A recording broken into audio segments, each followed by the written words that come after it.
Argentina lost the 2026 World Cup final 1-0 to Spain. They did not have a single shot on target in 90 minutes.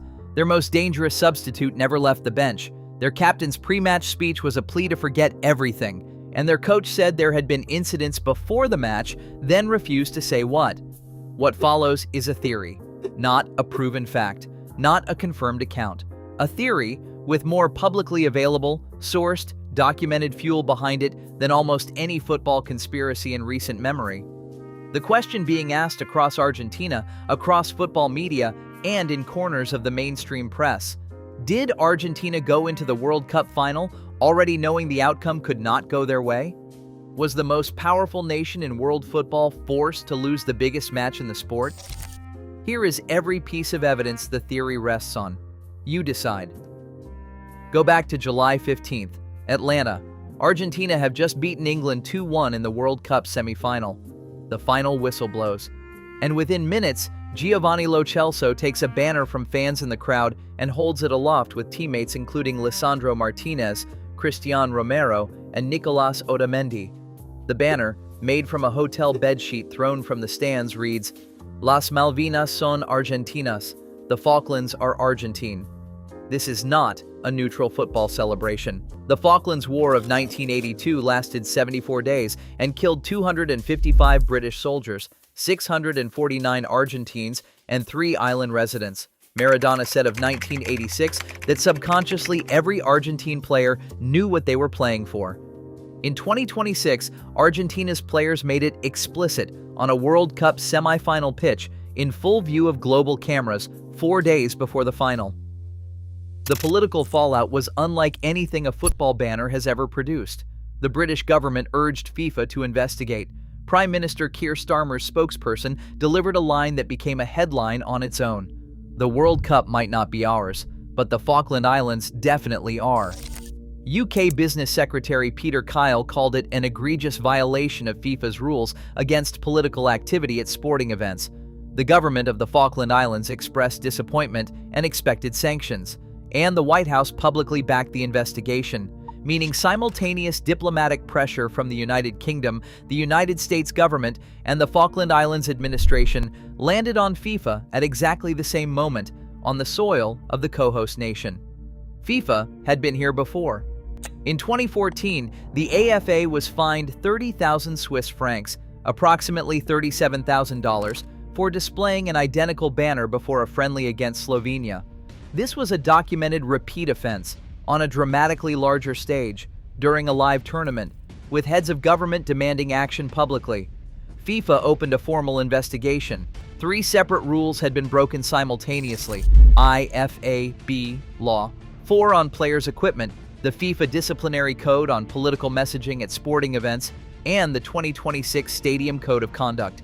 Individual fines and player bans were formally on the table. Argentina were 4 days from a World Cup final. A formal investigation was open. 3 governments were applying pressure. The question the theory asks is simple: what conversation happened behind closed doors in those 4 days? One day after the final, a video filmed inside the Argentina dressing room at MetLife Stadium, moments before the team walked out onto the pitch, began circulating worldwide. Sourced from Argentine television company RLC Noticias. The players are gathered. Lionel Messi, the greatest footballer in the history of the sport, about to walk out for what is almost certainly his last World Cup match, begins to speak. His words: "Come on, boys, stay calm, everyone, stay calm. That is the main thing. Let us stay calm. Let me see composure. Let us just focus on playing. Stay calm. Let me tell you, forget about everything. Forget about everything. Just play. Let us just focus on playing, everyone, just play." The phrase that stopped the internet: forget about everything, in a World Cup final, as defending champions, trying to become the first team since Brazil in 1958 and 1962 to win back-to-back titles. The captain's message was not a rallying cry. It was not a tactical briefing. It was a plea to block something out. One user on social media said it plainly: "As someone who is not into conspiracy theories at all, this pep talk is completely anticlimactic. The worried faces, the low energy. This Argentina side is not like that. Unsettling." Another observation spread just as fast. Everyone is focusing on the words, but the worst thing is the faces. The body language. Flat. Lifeless. Beaten before they had even walked through the tunnel. Something was happening with a large part of that squad that had nothing to do with Spain's formation.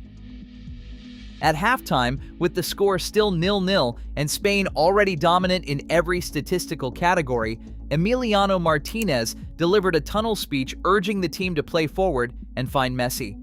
Then Messi spoke again. "Come on, boys, character, everyone, character! We have always had it. Are we not going to show it now?" Even in the halftime speech, the captain of the defending world champions was willing his own players to compete, not organizing an attack, not naming Spain's weaknesses, willing them to simply try. Then, after the final whistle, Scaloni stood in his press conference, became visibly unable to continue, apologized to the media, and left the room. After saying in passing that there had been incidents before the match, he declined to elaborate. "Out of respect for the tournament," he said. Eduardo Feynman is not a social media account. He is not an anonymous source. He is a credentialed, named Argentine journalist with a broadcast platform, host of El Noticiero, one of the country's most watched news programs. And what he reported in the days following the final is this.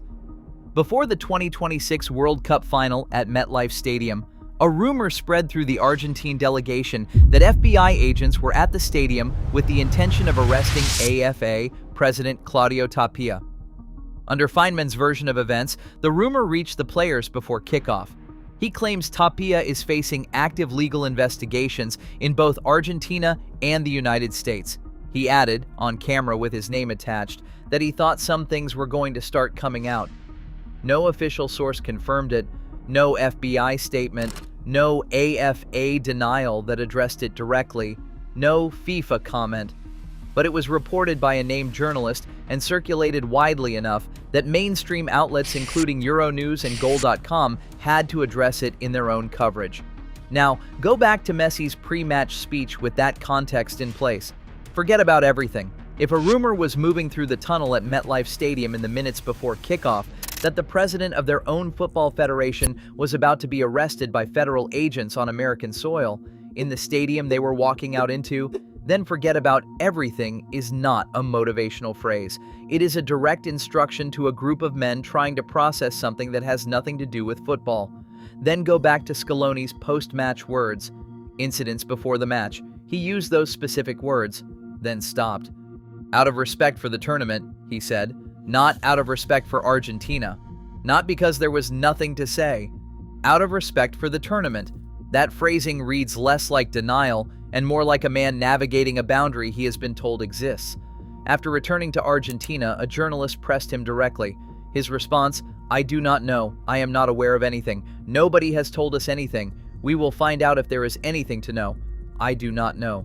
The same phrase, 6 times in sequence. You can read that as genuine uncertainty, or as a man who knows exactly where the line is and is choosing, very carefully, not to cross it. Lautaro Martinez entered the 2026 World Cup final as one of the most dangerous impact substitutes in world football at that precise moment. 3 tournament goals, including the 92nd-minute winning header against England in the semi-final, the goal that sent Argentina to MetLife Stadium. And 2 years earlier, in the Copa America final against Colombia, he came off the bench in extra time and scored the winner with 8 minutes remaining. Argentina knew exactly what he was capable of in high-pressure extra-time situations. They had seen it twice.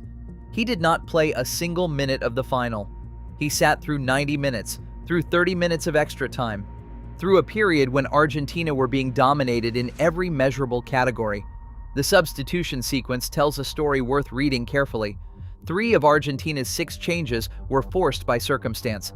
Lisandro Martinez and Cristian Romero both left injured, and Enzo Fernandez was sent off. That left Scaloni with at most 3 genuinely free choices. One of those choices, the very last substitution Argentina made, came in the 102nd minute. Argentina needed a goal. Spain were defending a 1-0 lead. A proven goal scorer with a history of winning finals from the bench was sitting unused.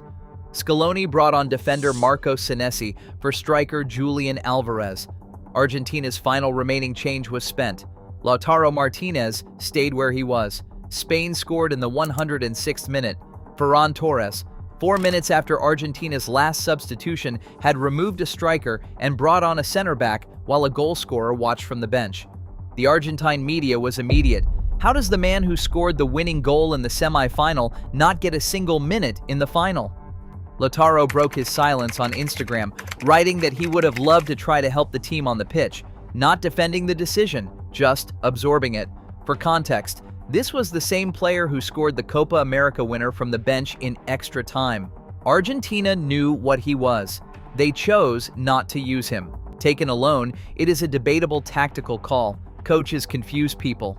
Placed alongside the dressing room footage, Scaloni's cryptic comment, the Feynman report, and the open FIFA investigation, it becomes one more thing in a sequence that does not fully resolve itself. The theory has pushback, credible, sourced pushback, and it deserves to be presented.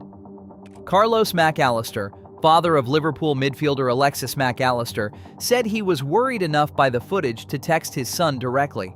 He asked what happened. His son's answer, no conspiracy. Messi was talking tactical football, passing, rotating, creating triangles, not kicking the ball high, not giving away possession. McAllister's conclusion, you end up clinging to the words and asking what he meant. But everyone in that room understood. Argentina played Spain, and Spain were better.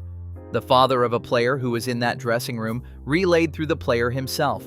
That account addresses the speech. It does not address Scaloni's incidents before the match remark. It does not address the Feynman report. It does not address the Lautaro Martinez substitution. It does not address the body language every neutral observer flagged within hours of the footage appearing. One account, one family, one element of a story with several parts. What the theory cannot explain. Emiliano Martinez made 11 saves, a World Cup final record.